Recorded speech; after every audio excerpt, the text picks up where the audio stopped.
नमस्कार, आप देख रहे हैं बाहु एक्सप्रेस और मैं हूं आपके साथ रितिका। तो वक्त हो चुका है जम्मू कश्मीर की आज 5 अहम बड़ी खबरों की जानकारी लेने का। तो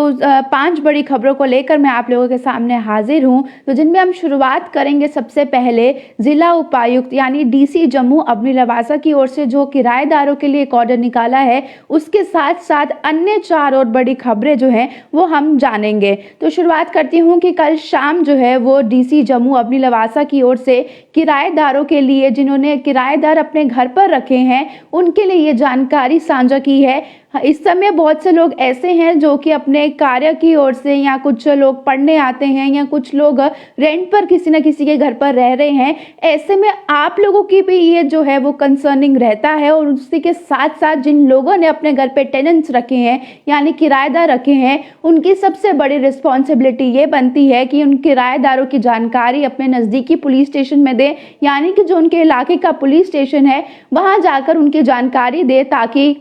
पुलिस के जो हमारा पुलिस स्टेशन है उनको ये ज्ञात हो कि कौन व्यक्ति कहां से आकर, उसकी क्या पहचान पत्र है, वो कहां पर रह रहा है। ऐसा करने से हमारी सिक्योरिटी के तौर पर भी काफ़ी ज़्यादा जो है वो सहायता हो सकती है, क्योंकि बहुत से लोग ऐसे हैं जिनका कोई पहचान नहीं होता, तो वो इस तरह से किसी न किसी के घर पर जो है वो पनाह लेने की कोशिश करते हैं और बहुत से लोग उन्हें पनाह दे भी देते हैं। ऐसे में डीसी जम्मू की ओर से ये ऑर्डर निकाला गया है जिसमें किराएदार रखने वालों को उनकी जानकारी अपने कंसर्निंग पुलिस स्टेशन में देनी होगी। ऐसा ना करने वाले के ऊपर जो है वो सख्त कार्रवाई की जाएगी। तो रुक करते हैं आज की दूसरी बड़ी खबर का, जहां पर एक दुखद खबर जो है वो जम्मू कश्मीर के कुपवाड़ा में आ रही है। जम्मू कश्मीर के कुपवाड़ा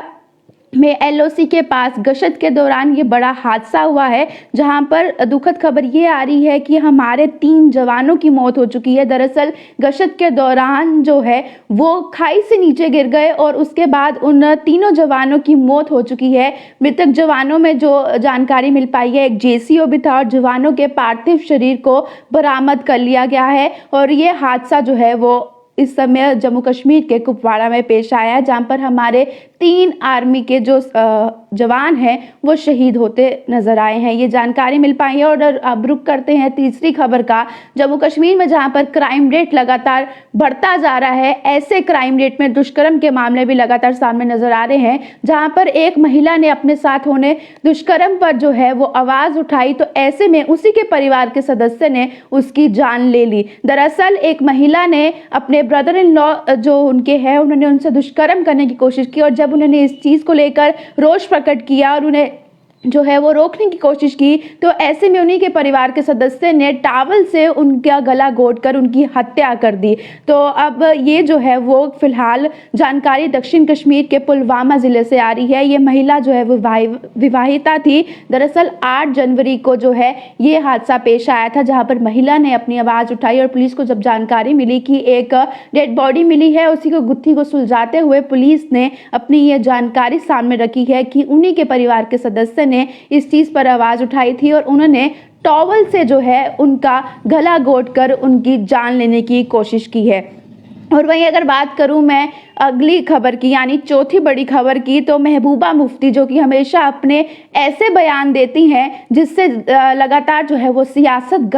गरमा जाती है, और बहुत से लोग जो है उन सब चीज़ों को जो है हाईलाइट कर ट्विटर पर ट्रेंडिंग भी कर देते हैं। कुछ उनका साथ देते, समर्थन करते नजर आते हैं, और कुछ लोग जो है वो उनकी बातों को निंदनीय मानते हुए जो है रोष प्रकट करते हैं। वही अगर मैं पीडीपी की अध्यक्षता महबूबा मुफ्ती की बात करूं, तो उन्होंने अब कश्मीर के बाद जम्मू को निशाना बनाया और जम्मू के लोगों को भड़काने की कोशिश की है सरकार के खिलाफ, जहां पर उन्होंने ये कहा है कि जो भाजपा पार्टी है ये कुछ बड़े व्यापारिक और कारोबारी घरानों को लाभ देने के लिए जम्मू संभाग के लोगों को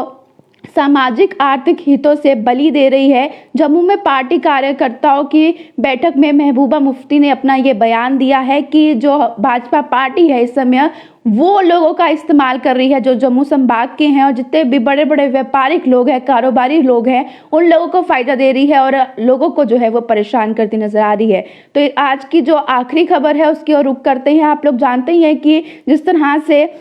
जो एक बड़ा हादसा राजौरी में पेश आया था, जहां पर टेररिस्ट ने ओपन फायरिंग कर दी थी, उसके बाद लगातार जो है वो कुछ शरारती तत्व ऐसे हैं अभी भी जम्मू कश्मीर में